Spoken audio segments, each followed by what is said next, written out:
Sarah here for Scrapping Patch in this month's product focus.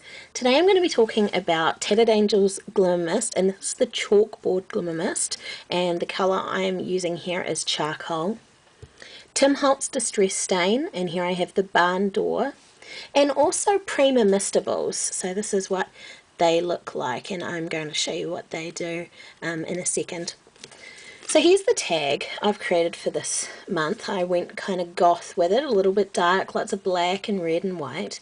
And I have used papers from the Rosy pack by My Mind's Eye, Lost and Found 2.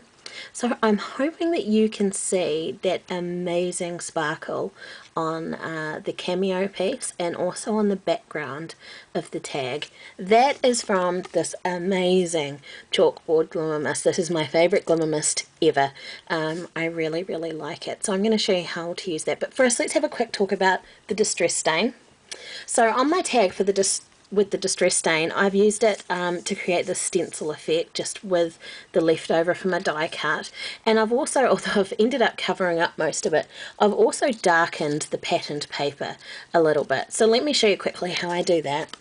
I love this this new Distress Stain product. It's fantastic. So let's start with, this is the paper that I started with for the background of my tag, and you can see it has this red down the bottom. I wanted to darken that a little bit, so all you do is give it a quick shake and just rub it over, and you can see that it's kind of translucent.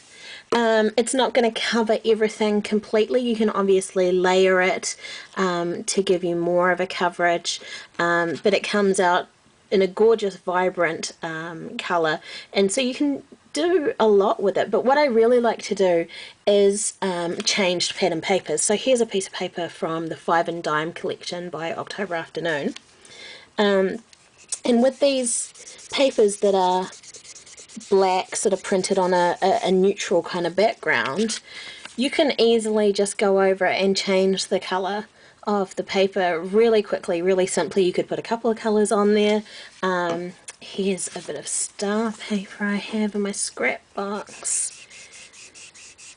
So as you can, it's just that simple. Now this has like a little sponge top applicator, so it's going to let out more ink depending on how much you push down. So if I push down quite a lot, you can see I get a lot more ink and some more vibrant colour there. So that's very cool. I love that. So onto the Glimmermist, and I've used the Glimmermist in a few different ways. First I covered the entire tag with Glimmermist for the background, and then this gorgeous cameo shape with this resist is one of the new Prima Mistables. This is from the Londonberry range.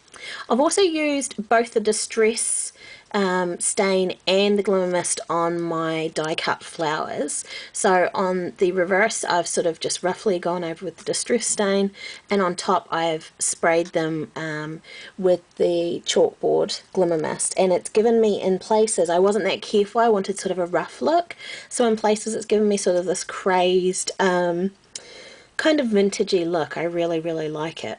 Oh, do you know what? I just remembered I was supposed to show you something else with the Distress Stain. Let me find a piece of paper from my scrap box. Alrighty, here's a piece. Now the other thing I did with the Distress Stain is used it to stencil with, and this is really wonderful. I really like this. So this is just a die cut piece that I actually rescued from my trash can, just so I could show you how quick and easy this is.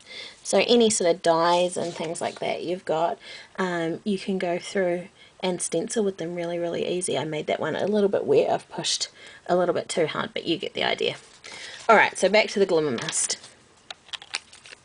So these are what the Prima Mistables look like before you spray them, or you can paint on them. You could obviously use the Distress Stain, that would work well. Any sort of liquid medium is going to work really well, and hopefully you can sort of see that there's a bit of a resist design printed on these. This is a journaling card, I'm going to set up my spraying station and I'll show you very quickly how the Glimmermist works. This is just the box that I use to spray in, and at the back there I have one of these Prima Mistables. Like I say, this is from the Londonderry range. It's Scrapping Patch, and I like to just put a little bit of sticky tape on the back and have it sitting upwards rather than down and spray down onto it. I feel like I get a little bit of a better effect. So the first thing you want to do is give this a wee shake, and then of course it's as simple as spraying. Now I like a really matte effect, and this Glimmermist, I don't know if you can see it, but as soon as you spray it, it has this, it dries kind of with a matte finish, but it also has this amazing sparkle at the same time. So I like to really coat that, so you can probably barely see that shape at the moment, but, and I'm not sure how well it's going to show up on the camera, hopefully you can see that the Prima Mistable is starting to resist part of the design of this little guy. Okay, so my little piece is dry now, and I'm really hoping that you can see the amazing sparkle and the complete coverage that the Chalkboard Glimmermist gives. So here on his shirt, the Prima Mistable has resisted the design, and also hopefully you can see on the little stool there's a wood grain pattern. It is so cute. So these two products work beautifully together, but obviously they'd work for a lot of things. So again, we'll look at the tag. Here's my Prima Mistable, and I've also misted the background of the tag. The papers are rosy from My Mind's Eye, and then I've stenciled with the gorgeous new distress stains from Tim Holtz and Ranger, and I've used the Glimmermist to colour my flowers as well. So hopefully you've enjoyed having a wee look at these products. They're available in store at Scrapping Patch now. Enjoy!